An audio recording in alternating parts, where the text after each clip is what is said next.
నమస్తే, welcome to our channel. నేను సౌజన్య. Professor Nageshwar చాలాసార్లు కూడా జగన్మోహన్ రెడ్డి ఏం చేసినా ఆయన కరెక్టే చేశాడు అని చెప్పేసి ఆయన చాలాసార్లు ఆయన అభిప్రాయాన్ని అండ్ అనాలిసిస్ని కూడా మన అందరితో పంచుకోవడం జరిగింది. సో అది పాస్ పుస్తకాల పైన జగన్మోహన్ రెడ్డి ఫోటో గురించి కావచ్చు, అలాగే ల్యాండ్ టైటిలింగ్ యాక్ట్కి సంబంధించి కూడా. మరి ప్రజా వ్యతిరేకత ఏదైతే ఉందో అది జగన్మోహన్ రెడ్డికి చెప్పడంలో ఎవరు ఫెయిల్ అయ్యారు? ప్రొఫెసర్ నాగేశ్వర్ ఫెయిల్ అయ్యారా, లేదా ఇది రిసీవ్ చేసుకోవడంలో జగన్మోహన్ రెడ్డి ఫెయిల్ అయ్యాడా? అంటే ప్రజా తీర్పుని ప్రొఫెసర్ నాగేశ్వర్ అంచనా వేయలేకపోవడానికి కారణాలు ఏమై ఉండొచ్చు? ఈ అంశానికి సంబంధించి వారి విశ్లేషణని, అభిప్రాయాన్ని మనతో పంచుకోవడానికి ఈరోజు మనతో పాటు ఉన్నారు సీనియర్ జర్నలిస్ట్ డివిఎస్ గారు ఉన్నారు. వారితో మాట్లాడదాం. నమస్తే అండి. నమస్తే. ప్రొఫెసర్ నాగేశ్వర్ ఒకానొక టైంలో ఆయన గురించి అంతా చాలా మంచి మంచి మాటలే వినేవాళ్ళం. ఎప్పుడైతే ఆయన జగన్మోహన్ రెడ్డి ఏం చేసినా ఆయన కరెక్ట్ చేశాడో అని అనాలిసిస్ ఇవ్వడం మొదలుపెట్టారో, సో ఈయన క్రెడిబిలిటీ తగ్గిపోయిందని కానీ చాలామంది అంటూ ఉన్నారు. సో లేటెస్ట్గా ఏపీ రిజల్ట్స్ చూడడం జరిగింది నిన్ననే.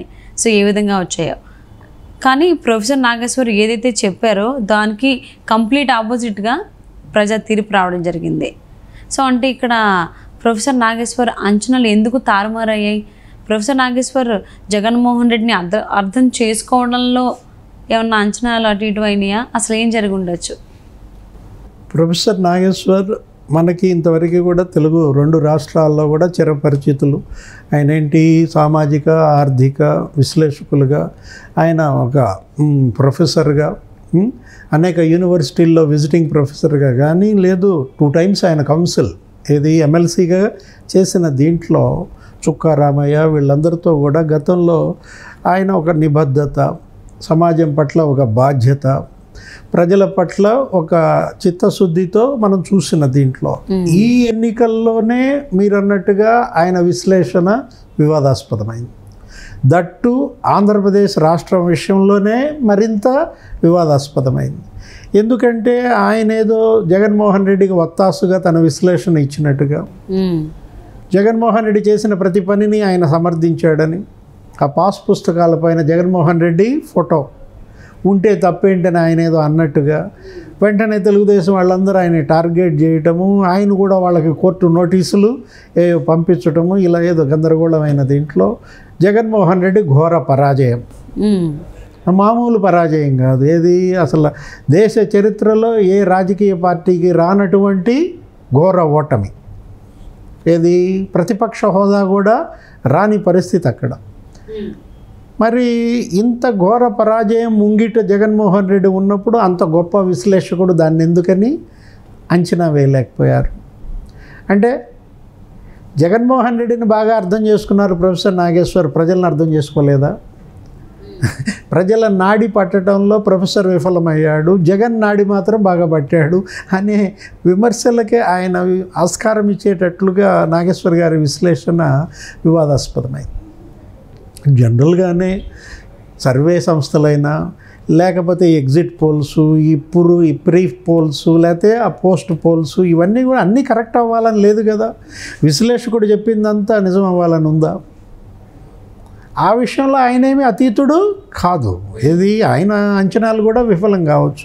ఇక్కడ ఇష్యూ ఏంటంటే జగన్మోహన్ రెడ్డి చేపట్టినటువంటి ప్రజాకంటక చర్యలనే ఆయన విమర్శించకుండా, అంటే గట్టిగా, తర్వాత జగన్మోహన్ రెడ్డి చేసిన పనులను కూడా చేస్తే తప్పేంటి అన్నట్టుగా మరో వక్ర భాష్యాలు ఇచ్చినట్టుగా తెలుగుదేశం పార్టీ ఆయన్ని టార్గెట్ చేసింది.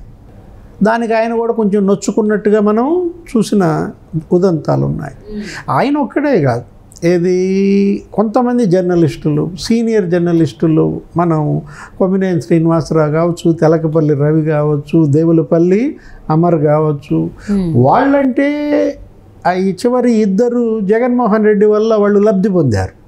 ఎవరు? కొమ్మినేని శ్రీనివాసరావు, నెక్స్ట్ దేవులపల్లి అమర్. వాళ్ళు జగన్మోహన్ రెడ్డికి మద్దతు పలకటం ఇవాళ కొత్త కాదు. 10 ఏళ్ల నుంచి వాళ్ళు సాక్షిలో ఉద్యోగులుగా ఉన్నారు. ఆ ఛానల్లో పనిచేసిన దీంట్లో చంద్రబాబు పై వ్యతిరేకతను పెంచడంలో, తెలుగుదేశం పార్టీని టార్గెట్ చేయడంలో యథాశక్తి వీళ్ళు మోసారు. కొమ్మినేని శ్రీనివాసరావు కావచ్చు, దేవులపల్లి అమర్ కావచ్చు. దానికి ప్రతిఫలంగానే జగన్మోహన్ రెడ్డి సీఎం అయిన తర్వాత వాళ్ళకి పోస్టులు కూడా ఇచ్చారు.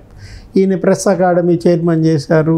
ఆయనేమో ఏదో జాతీయ వ్యవహారాల ఇదిగా బాధ్యుడిగా నియమించాడు. ఎవరు? Media coordinator Devulapalli Amar. Cabinet పోస్ట్లో ఏదో మొత్తానికి జీత భత్యాలు కూడా బాగా పుష్కలంగా అందుకున్న దాంట్లో అదొక పెద్ద వివాదమైంది. ఏది? ఈ సలహాదారులు ఎవరైనా సజ్జల రామకృష్ణారెడ్డి, ఆయనకి అసలు 150 కోట్ల జీతం ఇచ్చారని, వీళ్ళ జీతాలు కూడా చాలా భారీ ఎత్తున ఇచ్చారని, అసలు ఈ సలహాదారులు కావచ్చు, వీళ్ళు కావచ్చు, వీళ్ళ యొక్క జీత భత్యాల కింద వాడినటువంటి ప్రజాధనమే ఒక మినీ లిఫ్ట్ ఇరిగేషన్ కట్టుకోవచ్చు, పట్టిసీమ లాంటిది అనే విమర్శలు వచ్చిన దీనిలో వీళ్ళందరూ కూడా వాళ్ళ యొక్క క్రెడిబిలిటీ కోల్పోయారు. ఏది? జగన్మోహన్ రెడ్డికి వత్తాసు పలకటం ద్వారానో, జగన్మోహన్ రెడ్డి దగ్గర వీళ్ళు లబ్ధి పొందారన్న చెడ్డ పేరు తెచ్చుకున్నారు. ఆ పొందిన లబ్ధికి ప్రతిఫలంగా జగన్మోహన్ రెడ్డికి వీళ్ళు సేవలు అందించినట్టుగా ఈ విశ్లేషణలతో కావచ్చు, ఈ కామెంటరీ ద్వారా కావచ్చు, ఈ డిబేట్లలో చర్చలలో పాల్గొనడం ద్వారా కావచ్చు, ప్రజల ముందు వీళ్ళు దోషులుగా నిలబడ్డారు. ఎవరు? ఇవాళ జగన్మోహన్ రెడ్డి ఎంత దోషిగా నిలబడ్డాడో, అక్కడ ఉన్నటువంటి వైసీపీ మంత్రులు, వైసీపీ ఎమ్మెల్యేలు ఇవాళ ప్రజా తీర్పుల్లో ఎంత ఘోర తిరస్కారానికి గురయ్యారో, వీళ్ళు ఇవాళ ప్రజల ముందు దోషులే. వీళ్ళు ప్రజల నుండి అంతే మోతాదులో తిరస్కారాన్ని ఎదుర్కొనే పరిస్థితి. ఇప్పుడు ప్రొఫెసర్ నాగేశ్వర్ ఒక్కడే కాదు, ఆయనతో పాటు అనేక మంది ఈ రకంగా వాళ్ళ క్రెడిబిలిటీనే కోల్పోయిన పరిస్థితి అన్నమాట. జగన్మోహన్ రెడ్డి ఆయనకెటు క్రెడిబిలిటీ క్రైసిస్. ఏది? నమ్మక ఆయన్ని మొన్న నమ్మారు. ఒక ఛాన్స్ అని చెప్పి కాళ్ళు గడ్డాలు పట్టుకుని బతిమలాడితే ఇచ్చారు. కానీ దానికి ఆయన తీరని ద్రోహం చేశాడు, వాళ్ళని వంచాడు, మోసగించాడు. దానికి తగ్గట్టుగా ఇవాళ ఏంటి? 11 సీట్లకే పరిమితమయ్యాడు. 151 సీట్లలో నెత్తిన పెట్టుకున్న ప్రజలే ఇవాళ ఆయన్ని ఆ 5 తీసేసి 151లో మిగతా 2 ఒకట్లు ఇచ్చి నాలుకేసి కొట్టారు. జగన్మోహన్ రెడ్డి పరిస్థితి అట్లా అయి ఉంటే ఇంకా వీళ్ళ పరిస్థితి ఏముంది?